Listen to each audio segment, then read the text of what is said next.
C'est peine perdue et il faut que tu l'admettes. Diviser par deux la valeur du Bitcoin.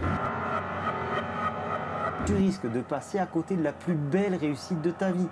Cette vidéo, c'est une vidéo au format un petit peu particulier parce que je sais trop bien ce que tu es en train de vivre ou ce que tu vas devoir affronter dans les prochaines semaines, dans les prochains mois. J'ai démarré l'aventure crypto il y a plusieurs années et pendant ces 2 dernières années, je te garantis que ça a été très compliqué. Et ne crois pas que c'est plus facile en bull run. Ne crois pas que c'est plus facile parce que le marché monte. Bien au contraire. Je te promets que j'en ai chié, j'ai eu des moments de doute absolument énormes. Et si toi, de ton côté, t'es pas préparé, tu vas tout perdre. Tout perdre.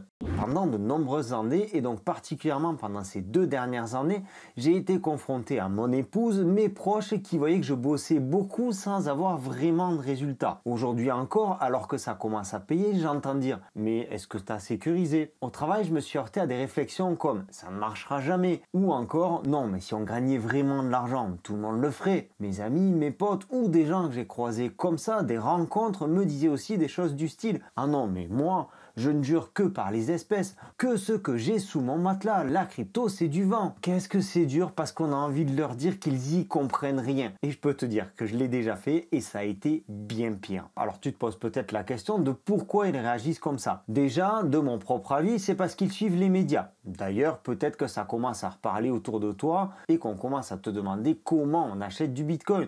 Ou alors encore, est-ce que tu peux acheter de la crypto? Celle du chien de Musk là. Tu vois, tu peux l'acheter pour moi? Vas-y, je te paye et tu le fais. Ben oui, c'est pas étonnant parce que BFM TV a parlé de crypto il y a très peu de temps et même Cyril Hanouna dans sa émission.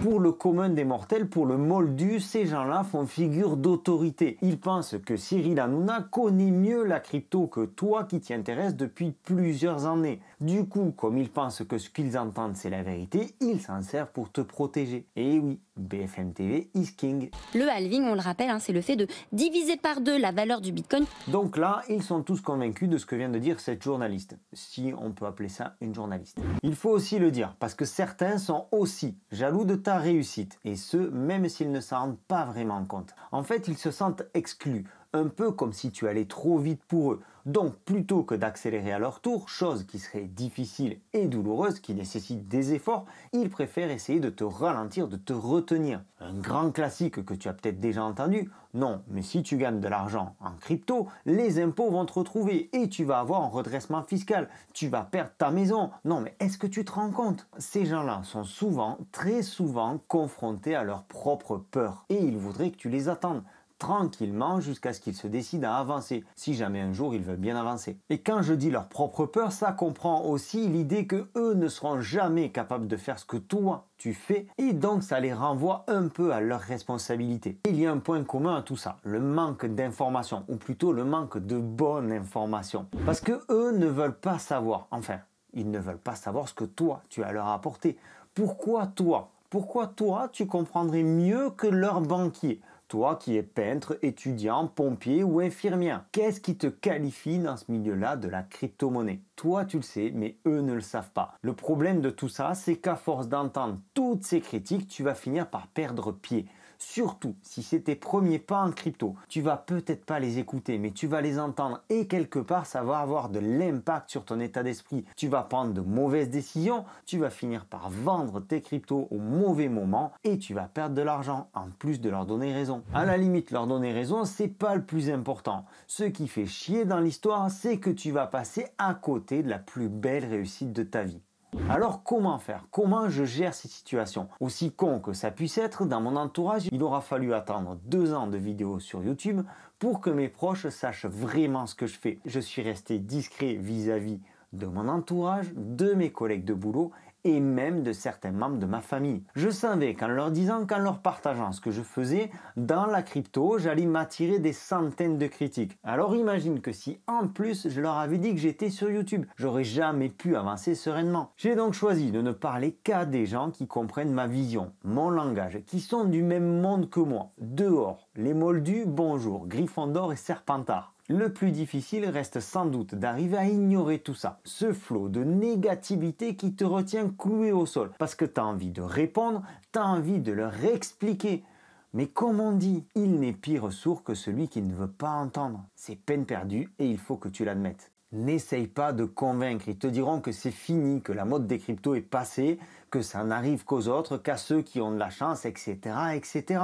Parce que BFM TV le leur a dit. Diviser par 2 la valeur du Bitcoin. Et que BFM TV a raison. Par 2 la valeur du Bitcoin.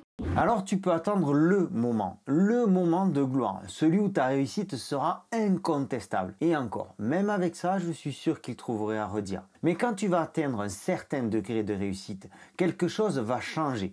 Parce que réussir, le but, l'objectif, c'est pas de leur en mettre plein la vue. Enfin, tu fais comme tu veux, si tu as envie de frimer, c'est ton délire. Personnellement, c'est pas le mien. Mais quand tu as réussi, toi, au fond de toi, tu sais que tu en as chié, tu sais d'où tu viens, tu sais ce que tu as traversé et tu sais où tu en es maintenant.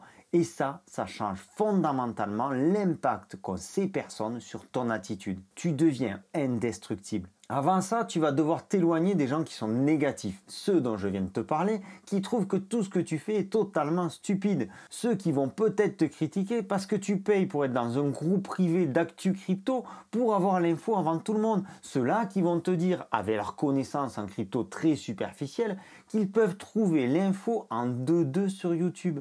Et gratuitement. Tu dois absolument te fixer des objectifs, sinon ils vont t'en détourner. Un objectif te permet de garder le cap dans ton esprit. Fixe-toi l'objectif de vendre tes cryptos quand Bitcoin atteindra les 100 000 ou 200 000 dollars par exemple, ou alors quand tu as atteint une certaine somme, ou encore 6 mois après le halving. Tu fixes tes objectifs et tu t'y tiens. Si tes objectifs sont clairement définis, les bruits alentours ne viendront pas te perturber. Fixer tes objectifs va aussi t'aider à fermer ta bulle, à être dans ton monde, à Poudlard, au pays des magiciens qui transforment les dollars en crypto et les cryptos en richesse, entre apprentis sorciers, dans ta bulle magique. Tu peux me croire, dans cette bulle, on y est plutôt bien. Et c'est pour ça que je me sens bien sur Telegram, sur YouTube, à partager tout ce contenu-là avec toi, ou encore pendant des événements crypto, ou simplement des meet-up.